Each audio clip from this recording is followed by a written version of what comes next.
आज 2 दिन के दौरे पर सऊदी अरब के लिए रवाना हुए पीएम मोदी। सऊदी अरब के क्राउन प्रिंस ने दिया है न्योता। भारत और सऊदी अरब के बीच 6 समझौते होंगे। क्राउन प्रिंस ने हज कोटे पर भी चर्चा करने की बात कही है। पिछले 4 दशक में किसी भारतीय प्रधानमंत्री की जिद्दा की ये पहली यात्रा है। सऊदी अरब के पीएम से भी मिलेंगे और द्विपक्षीय वार्ता भी होगी। जिद्दा में सांस्कृतिक कार्यक्रम की तैयारी में जुटे हैं प्रवासी भारतीय, जमकर कर रहे हैं रिहर्सल। अमेरिकी उपराष्ट्रपति जेडी वांस जयपुर दौरे पर पहुंचे। आमेर किला देखने के लिए परिवार पहुंचा। 23 अप्रैल को ताजमहल का दीदार करेंगे जेडी वांस। आगरा में स्वागत के लिए जगह जगह सांस्कृतिक कार्यक्रम आयोजन। फिर मोदी ने वांस और उनके परिवार से मुलाकात की तस्वीर सोशल मीडिया पर शेयर की। लिखा, मैंने राष्ट्रपति ट्रंप से मुलाकात के बाद तेजी से हुई प्रगति की समीक्षा की है। वांस ने भी एक्स पर लिखा, पीएम मोदी से मिलना सम्मान की बात, वो एक महान नेता। गुजरात के दाहोद में प्रधानमंत्री के dream project 70 megawatt NTPC solar plant में भीषण आग लगी। करीब 400 करोड़ रुपए का सामान जलकर खाक हो गया। स्थानीय लोगों ने जताई आशंका, आग गांव के ही असामाजिक तत्वों ने लगाई है। सौर प्लांट के निर्माण पर आपत्ति जताते हुए बाधा डाली गई थी। गांव के कुछ लोगों पर प्लांट पर पथराव कर गाड़ी के शीशे तोड़ने का भी आरोप। एक मजदूर के सिर में लगी थी चोट। पुलिस मामले की जांच कर रही है। दिल्ली में वक्फ कानून के खिलाफ आज all India Muslim personal law board का प्रदर्शन। तालकटोरा स्टेडियम में जुटेंगे मुस्लिम संगठन। प्रदर्शन में मुस्लिम संगठन के बड़े चेहरे भी मौजूद रहेंगे। All India Muslim personal law board के अध्यक्ष सैफुल्लाह रहमानी, जमीयत उलमा हिंद के मौलाना मसूद मदनी और एआईएम के प्रमुख ओवैसी भी शामिल होंगे। वक्फ कानून के खिलाफ आज दिल्ली में प्रेस कॉन्फ्रेंस करेगी association for protection of civil rights and Indian Muslims for civil rights के बैनर तले होगी प्रेस कॉन्फ्रेंस। केंद्रीय अल्पसंख्यक कल्याण मंत्री किरेन रिजिजू आज मुंबई में वक्फ बिल को लेकर एक कार्यशाला का नेतृत्व करेंगे। अल्पसंख्यक को जागरूक करने का है मकसद। पश्चिम बंगाल हिंसा के मामले में सुप्रीम कोर्ट में आज भी सुनवाई होगी। वकील विष्णु शंकर जैन की याचिका पर सुनवाई करेगा कोर्ट। सुप्रीम कोर्ट ने सोमवार को मुर्शिदाबाद में हिंसा से संबंधित याचिकाओं पर सुनवाई करने से इनकार किया। याचिकाकर्ताओं से एक उचित याचिका दाखिल करने को कहा। मुर्शिदाबाद हिंसा को लेकर बंगाल एसटीएफ का एक्शन। ओडिशा के झारसुगुड़ा से 8 लोगों को गिरफ्तार किया, दंगों में शामिल थे। गिरफ्तार 8 लोगों में जियाउल हक के 2 बेटे भी शामिल। जियाउल हक जाफराबाद में बाप बेटे की हत्या का मुख्य आरोपी है। हिंसा के बाद ये सभी ओडिशा भागे थे। पोप फ्रांसिस के निधन के बाद उनकी याद में वेटिकन ने सेंट पीटर स्क्वायर में रोजरी प्रार्थना शुरू की। वेटिकन ने पोप फ्रांसिस की मौत का कारण मस्तिष्क आघात बताया, जिसकी वजह से पोप कोमा में चले गए थे और उनकी हृदय गति रुक गई थी। पोप के निधन पर भारत में भी 3 दिन के राष्ट्रीय शोक की घोषणा। पहले 2 दिन राष्ट्रीय शोक और आज और कल रहेगा।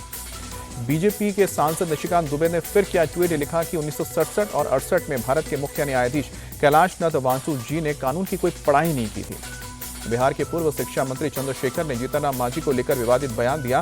उन्हें पाखंडियों का बाप कहा। वन नेशन वन इलेक्शन पर बनी जेपीसी की आज होगी बैठक। पूर्व जजेस समेत कई वकीलों से सुझाव लिए जाएंगे। बेंगलुरु में भारतीय वायुसेना के विंग कमांडर और स्क्वाड्रन लीडर पत्नी से मारपीट के मामले में एफआईआर दर्ज। पुलिस ने एक आरोपी को गिरफ्तार किया। विंग कमांडर के खिलाफ भी केस। विंग कमांडर मारपीट के मामले में एक और वीडियो सामने आया, जिसमें विंग कमांडर लोगों से मारपीट करते दिख रहे हैं। अभिनेता महेश बाबू को ईडी ने मनी लॉन्ड्रिंग के मामले में नोटिस भेजा है। महेश ने साई सूर्या डेवलपर्स और सुराना ग्रुप के रियल एस्टेट के प्रमोशन का किया था विज्ञापन। यूट्यूबर रणवीर इलाहाबादिया को सुप्रीम कोर्ट से बड़ी राहत मिली। लेटेंट मामले में गिरफ्तारी पर अगली सुनवाई तक स्टे लगाया। मुंबई हमले का मास्टरमाइंड तहव्वुर राना ने फैमिली से बात करने की परमिशन मांगी है। पटियाला हाउस कोर्ट ने एनआईए से जवाब मांगा। दिल्ली सरकार ने लॉन्च किया heat action plan. CM Rekha Gupta बोली, राजधानी में वाटर एटीएम और 3000 वाटर कूलर लगाए जाएंगे। दिल्ली में 28 अप्रैल को आयुष्मान कार्ड बांटने का कार्यक्रम आयोजित किया जाएगा। त्यागराज स्टेडियम में होगा कार्यक्रम। झारखंड में 8 नक्सलियों का एनकाउंटर। 1 करोड़ का इनामी नक्सली भी थे। बेंगलुरु के retired DGP Om Prakash murder case में आरोपी पत्नी को 14 दिन की न्यायिक हिरासत। इस मामले की जांच अब सीसीबी को सौंपा गया। पंजाब के तरनतारन में हथियारों के 2 सप्लायर से पुलिस का एनकाउंटर में गोली लगने से घायल सुखदेव सिंह गिरफ्तार। आरोपी के पाकिस्तान से तार जुड़े। यूपी के प्रतापगढ़ में पुलिस मुठभेड़ में 50,000 का इनामी बदमाश सलमान गिरफ्तार हुआ। पुलिस ने पैर में गोली मारकर पकड़ा, अस्पताल में भर्ती। बिलासपुर में मोहम्मद मोबिन नामक शख्स ने दूध वाले पर चॉपर से किया ताबड़तोड़। 22 बार पत्नी से अफेयर के शक में हमला। पुलिस ने आरोपी मोबिन को अरेस्ट किया। दिल्ली के सीलमपुर हत्याकांड में पुलिस का खुलासा। मुख्य आरोपी साहिल के अलावा 2 नाबालिग भी घटना में शामिल थे। दिल्ली के मालवीय नगर इलाके में 2 से 3 बोरे संदिग्ध हालत में मिले। खून बहता देख पुलिस को दी गई जानकारी। पुलिस सूत्रों के मुताबिक शुरुआती जांच में बोरे में किसी जानवर के अवशेष जांच के लिए भेजा गया।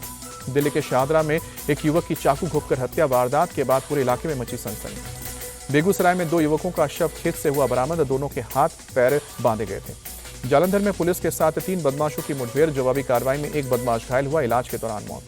केरल के कन्नूर में पेड़ से टकराया ट्रक। मौके पर ही ड्राइवर की मौत। हादसे की तस्वीर सीसीटीवी में कैद। छतरपुर में सांड की छलांग का हैरान करने वाला वीडियो सामने आया। फल खरीद रहे ग्राहकों के ऊपर सांड कूदा, ग्राहकों की बाल बाल जान बची। जम्मू कश्मीर के सीएम उमर अब्दुल्ला ने रामबन में लैंडस्लाइड इलाके का दौरा किया, राहत और बचाव के काम का भी जायजा लिया। जम्मू कश्मीर बीजेपी की टीम ने रामबन का दौरा किया, लैंडस्लाइड से हुए नुकसान का जायजा लिया।